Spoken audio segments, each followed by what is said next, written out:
Hello बच्चों, मुझे जाना है गृह प्रवेश में। आप भी मेरे साथ चलेंगे गृह प्रवेश में। चलिए आज हम चलते हैं सतीश जायसवाल के गृह प्रवेश में। सतीश जायसवाल एक कवि हैं जो हमारे कक्षा 10वीं विषय हिंदी पाठ में जिनकी रचना लिखी गई है, गृह प्रवेश वहाँ चलते हैं। मैं टीचर संगीता सिंह आप लोगों को अपने YouTube चैनल में स्वागत करती हूँ और चलिए पढ़ते हैं सतीश जायसवाल द्वारा रचित कविता गृह प्रवेश में। पाठ को समझने से पहले हम लोग पाठ की कवि के बारे में थोड़ी सी जानकारी हासिल कर लेते हैं। तो सतीश जायसवाल का जन्म सन 17 जून 1942 को हुआ था। अधिकतर लेखक और कवियों के पहचान में सतीश जायसवाल की जो रचना है उनमें उनका कविता, कहानी, विशेषता जो है वो संस्मरण और यात्रा वृत्तांत के लिए जो है वो सतीश जायसवाल को जाना जाता है। अगर इनके सम्मान को देखते हैं तो इन्हें बख्शी जी सीजनपीठ के ये अध्यक्ष भी रहे हैं। साथ ही इन्हें जो है वो the statesman award for the rural के लिए इनको लगातार 2 बार जो है वो सम्मान प्राप्त हुआ है। साथ ही इन्हें जो है बनमाली कथा सम्मान भी प्राप्त हुआ है। अगर इनकी रचनाओं को देखते हैं तो इन्होंने बहुत सारी रचनाएं लिखी हैं। उन रचनाओं में सबसे पहले देख लेते हैं कहानी संकलन को। तो कहानी संकलन जाने किस बंदरगाह पर धूप ताप, कहाँ से कहाँ नदी नहा रही थी, ये प्रसिद्ध क्या रही है इनके जो है वो कहानी संकलन रही है। साथ ही क्या लिखे इन्होंने बहुत सारे बाल साहित्य भी लिखे हैं, तो इनके बाल साहित्य को भी देख लेते हैं। भले घर का लड़का, हाथियों का गुस्सा, ये इनके प्रसिद्ध बाल साहित्य रहे हैं। साथ ही इन्होंने बहुत सारे संस्मरण भी लिखे हैं जिनमें कील काटे कमन इनकी जो है प्रसिद्ध संस्मरण रही है। चलिए पाठ के पद्यांशों को देख लेते हैं जिसमें कवि सतीश जायसवाल के द्वारा गृह प्रवेश के बारे में क्या बातें हमको बताई जा रही। इस पाठ में सतीश जायसवाल द्वारा एकांकी जीवन जी रहे व्यक्ति के एकांत के सन्नाटे को तोड़ने का उपक्रम बताया गया है। साथ ही उसके जीवन में एकांकीपन का जो जीवन का जो ठहराव है उसे पक्षियों के माध्यम से चित्रित किया गया है। शुरू करते हैं पाठ की कविता को। पहले लटकाई मैंने धान की बालियां वाली झालर, दरवाजे की चौखट पर फिर भेजा चिड़ियों को न्योता, गृह प्रवेश का विधिवत। मैं हर हमेशा कहती हूँ जब कभी भी हमको पद्यांश का अर्थ तैयार करना हो तो सबसे पहले हमको क्या कर लेना चाहिए, कठिन शब्दों के जो है वो सरल रूप तैयार कर लेना चाहिए। वैसे सतीश जायसवाल द्वारा बहुत ही सरल भाषा में जो है वो कविता की रचना की गई है। फिर भी अगर एक आध हमको लगता है कि ये कठिन शब्द है तो हम उनका क्या कर लेते हैं, पर्यायवाची रूप तैयार कर लेते हैं। तो यहाँ पर न्योता का पर्यायवाची रूप हो जाएगा निमंत्रण। दूसरा एक चीज और है, धान की बहाली का झालर। ये धान की बालियों वाली झालर क्या होता है, अगर इसे आप देखना चाहते हैं तो मेरा YouTube में एक वीडियो डाला गया है जिसमें मैंने धान की झालर क्या की है बच्चों के द्वारा तैयार की गई है। तो इसे मैं डिस्क्रिप्शन बॉक्स में मैं डाल दूंगी, इसके लिंक को आप उसको क्या कर सकते हैं, देख सकते हैं। बोर्ड में जिस तरीके से प्रश्न पूछा जाएगा उसमें पूछा जाएगा कि प्रस्तुत पद्यांश का संदर्भ प्रसंग सहित व्याख्या कीजिए। तो चलिए देख लेते हैं इसके संदर्भ को। संदर्भ के लिए मैं बार बार बता चुकी हूँ कि संदर्भ में हम लोग किसको लिखते हैं, पाठ का नाम को, और किसको लिखते हैं, कवि का नाम को।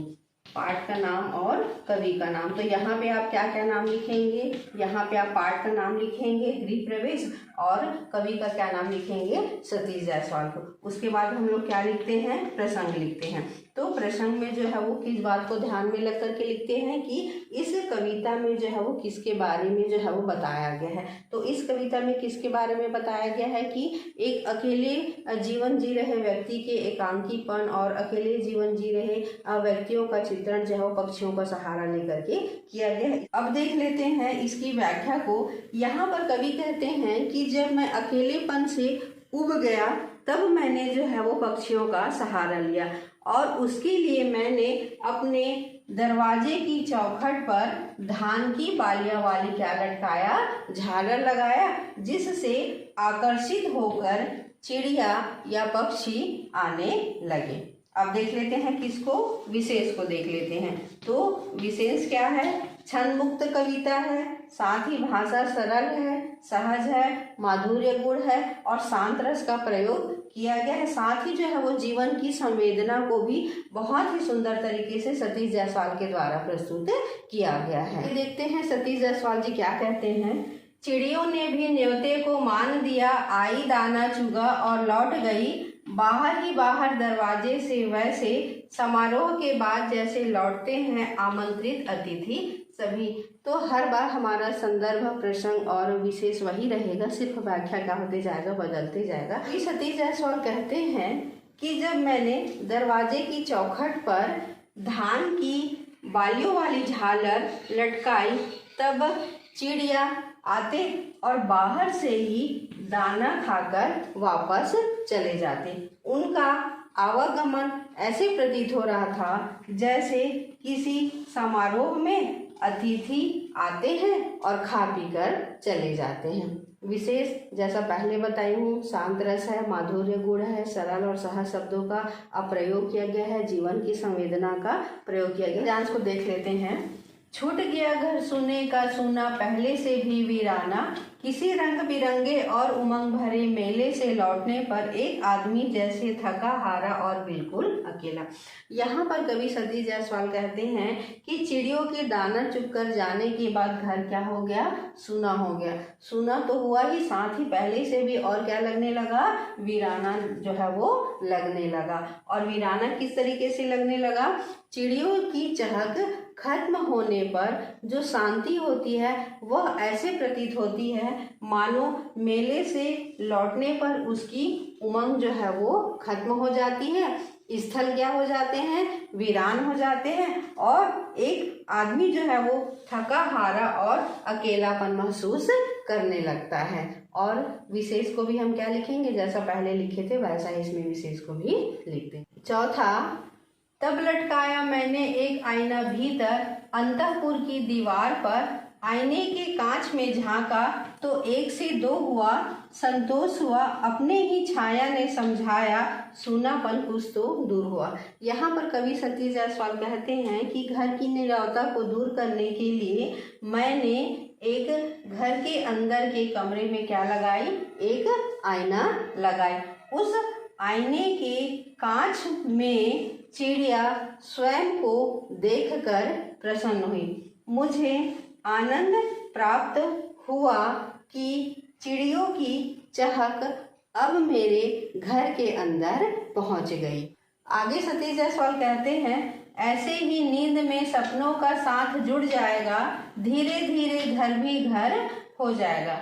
सतीश जायसवाल ने सोचा कि यह परिवर्तन धीरे धीरे नियमित हो जाएगा और नींद में भी चिड़ियों की चहचहाहट से आनंद लगने लगेगा और घर घर जैसे लगने लगेगा। आगे सतीश जायसवाल लिखते हैं, सपने में आवाज दे रही थी चिड़िया, जगा रही थी सुबह सवेरे, आईने पर खटखट खटखट जैसे खटखटा रही थी घर का दरवाजा।